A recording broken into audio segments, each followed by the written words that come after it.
movie review. This one's called Capturing Reality, The Art of Documentary, 2008. The only two documentary filmmakers that I recognized in this film were Werner Hertzog and Albert Maysles. The only reason I recognize Albert Maysles was because he did a short film for Godard and Six in Paris, disc that I just reviewed more recently, like within the past month or so. And he was talking about that one in the bonus features for Six in Paris. And I didn't think his cinematography was that great. The cinematography was that great for Godard's short, but anyways, he was in the bonus features. That's the only reason I recognized him. And it's just a bunch of interviews with documentary directors and very technical, detailed aspects of documentary filmmaking. A lot of crazy communist people making movies about Pinochet, third world countries, Chiapas, and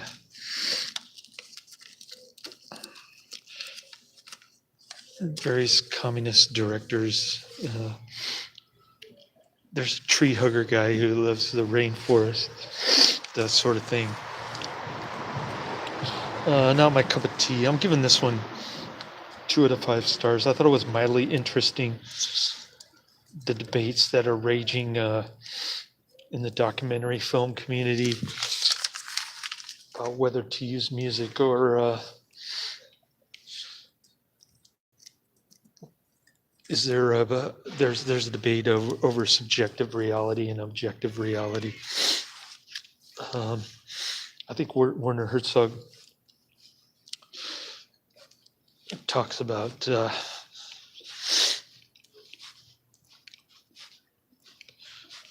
objective reality being the same as having all these phone numbers in Manhattan, telephone book. It would be really boring to film something comparable. I guess he's referring to the Andy Warhol movie where he just shot the Chrysler building for 8 hours. And I actually want to see that movie just to torture myself and see if I can sit through 8 hours straight of just still a still skyscraper building in New York City. That would be interesting. But anyways,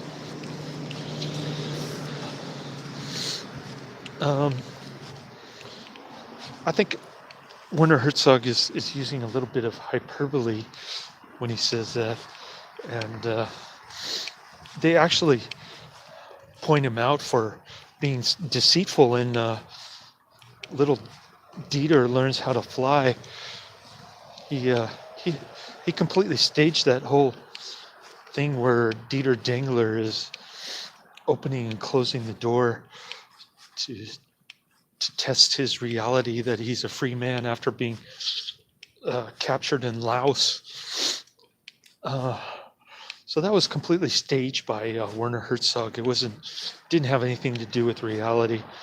So he's kind of like the Vince McMahon or the Trailer Park Boys of the documentary film world in that respect. And he talks about hating television when I heard Godard in an interview saying that he loved the TV show Dallas because it was so much like real life, in a sense that it was incredibly banal. And there was no story behind it. So Werner Herzog likes to tell a story. He's he's a big storyteller. He loves to do narration and music and everything. Um, but I tend to agree with the documentarians who say that the music is kind of an annoying distraction. Because in the Werner Herzog films that I've seen, the last couple at least, with the chant, with the chanting and the cello music and all that, that that was really annoying to me. I didn't really get into that, and I think it's just Werner Herzog's personal preference to use that stuff. He's imposing his musical taste on the list, on the viewer and the listener in this case. Um, and I think it just detracts from the story that he's trying to tell. But that's just my personal opinion. Um, and what else can I say about this movie? Uh, Kind of interesting, but then again, I had to go back and I had to go back a lot and try to understand what these filmmakers are saying. There's a hot Asian babe filmmaker. I think her name is Jessica Yu or something. Yeah, she's extremely good looking, and I want to marry somebody like that. But anyways, she was kind of interesting. The rest of the movie was kind of long and technical, not really terribly interesting, but I guess Albert Maysles did the Salesman movie. That kind of looked interesting, but the rest of the movies I don't think I'd like to watch, except for maybe some of the Werner Herzog stuff. I did enjoy Little Dieter Learns How to Fly. That movie was actually entertaining, somewhat. One of Werner Herzog's better documentaries. So that's about it. I don't really know any of the other directors. I've never seen their films, so this is kind of a. If you're into documentaries, this is the movie to watch for sure. If you're interested in doing documentaries, or you're just a fan of these directors, I don't remember all their names, but very technical and detailed uh, portrayal of documentaries. Although there's not much Michael Moore in this one, thank God. I can't stand Michael Moore. I've never seen any of his movies, and so it's a good thing they left him out for the most part. Although they do give him credit for bringing documentaries into mainstream culture, I guess, making documentaries more readily available for other directors. So, so there's that, and I'm gonna watch Donkey Boy next.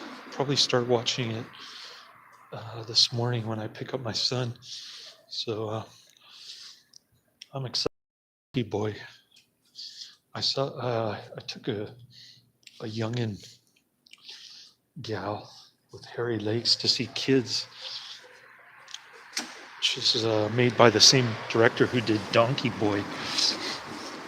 So I'm really looking forward to this movie. I have high expectations for it. So yeah, that's going to be my next review. And tried posting an ad on Craigslist for room for rent, but got a couple of scams from Roomster, which is like a pay website, and then this other person asked me the obvious question if I was still looking for an apartment. I said yes. And I got no response after that. And then the other person was renting a room for like $5,000 a month or something ridiculous, which obviously I'm not interested in paying for. If I'm going to pay several $1,000s a month, I would get an apartment with a movie theater or something, swimming pool, something like that. But I don't even know if I can afford that until next month. So we'll see how that goes. And yeah, got got a lot of sleep today. I went to Jiffy Lube to get my transmission fluid changed. So that took about an hour, which isn't too bad, but still managed to squeeze a lot of sleep in. So thought I'd get this movie review in. And I'm going to be working Thanksgiving Day, and then the day after I'll be probably work like 18 hours or something ridiculous. But I won't lose too many hours due to the holiday next week, since I'll be working every day, pretty much. And doing the crazy hours. It won't be 80 hours a week, but it'll be probably closer to 70. So we'll see.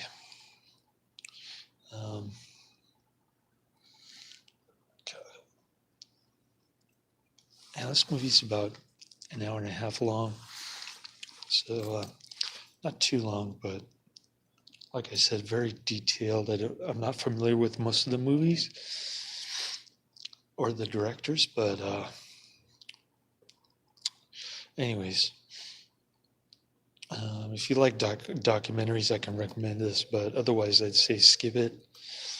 And that's about it. Laters.